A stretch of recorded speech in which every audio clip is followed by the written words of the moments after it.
Hey guys, welcome back to the Sniper Chronicles. Today we're coming back at you with another Ratchet video.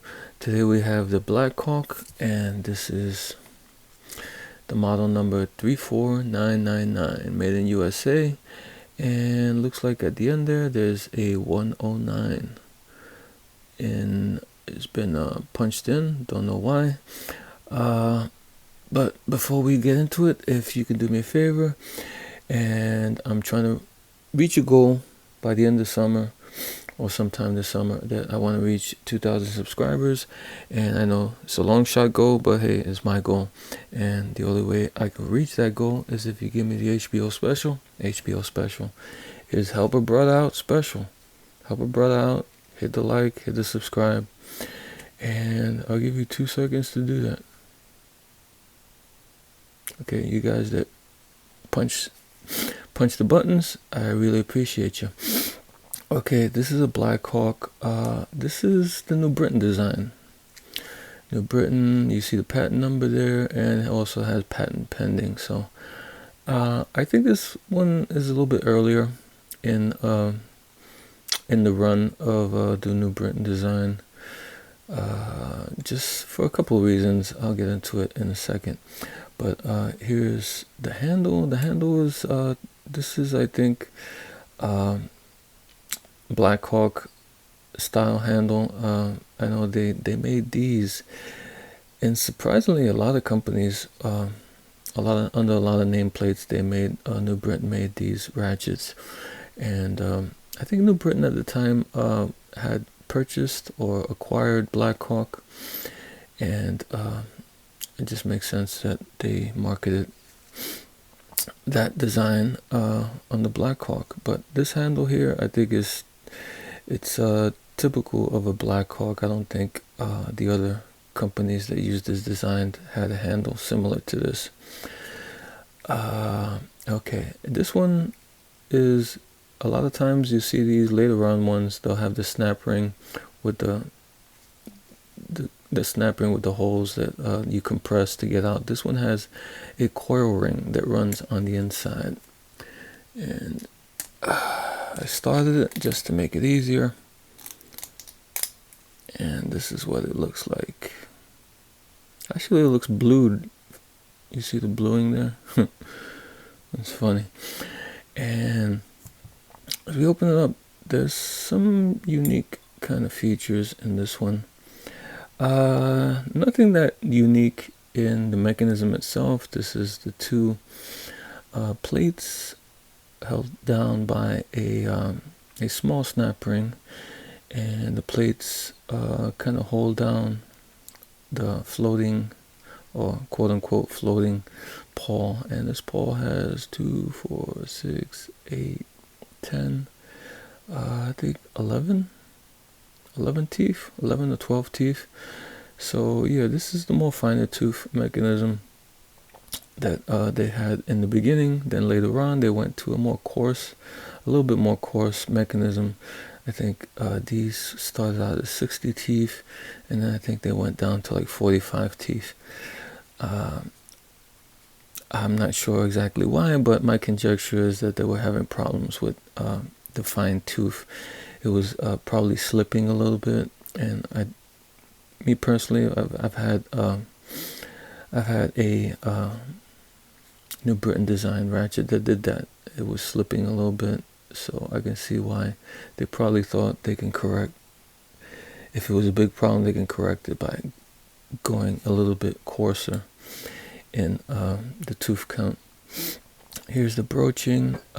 Broaching always looks good on New Britain and this design ratchet. The interesting thing is this this switch. See how it kind of sticks out? It's pretty pronounced.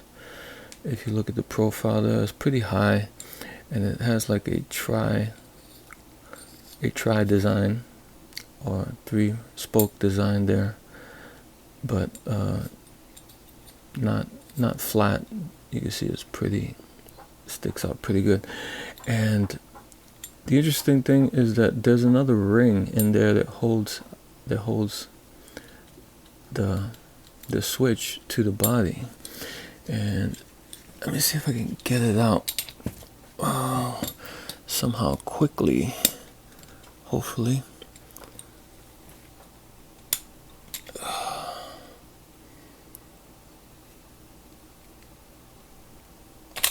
What I do is I grab one end of it and I just squeeze it to the other end. I don't try to pinch both ends because you're not gonna grab nothing, because you see how they kind of facing like that there.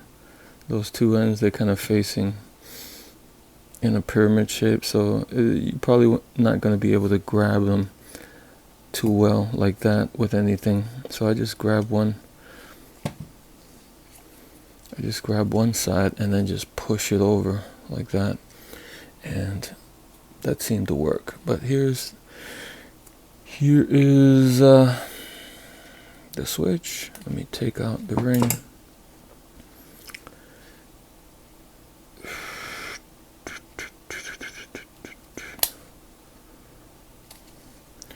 There's a switch, there's a groove there for the ring, and the ring seems pretty big.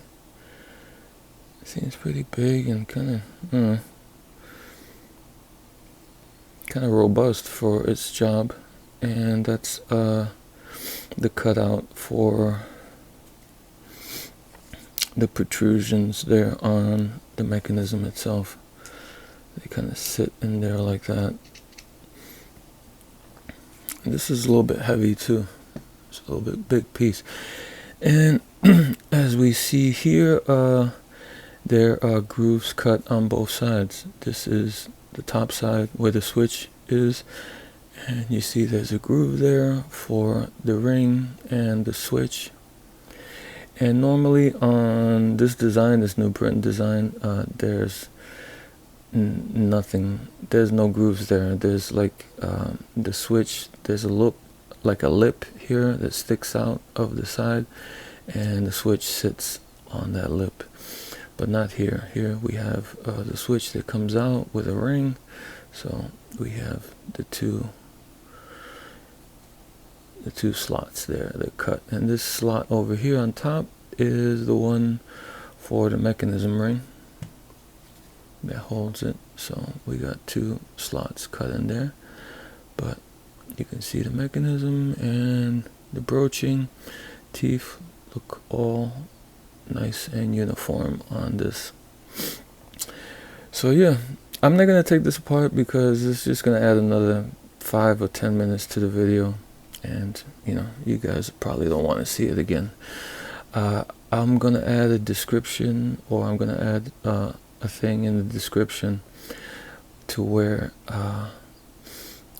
if you want to see how to take these apart, I have a video on that, and just go to that video. It'll show you how to take this mechanism apart, which is pretty interesting. It's a pretty unique style of mechanism. Alright guys, that's what we have today. This Blackhawk seems pretty good. I wasn't sure of this mechanism because on the patent drawing, if you look at the patent drawing, there's a ball bearing underneath in the drawing with the spring where the pawl floats on top of it. There's a ball underneath the pawl and then the spring, but this one doesn't have a ball under it. So I think those were really early ones, and I think I do have one. I'm not sure who made it, but I do have an early one where actually there is a ball underneath the pawl and then the spring. But usually I guess most of the ones I've ever seen, probably 99% of them usually just have the pawl and then just sits on a spring. Alright guys, that's all I got. Until next time.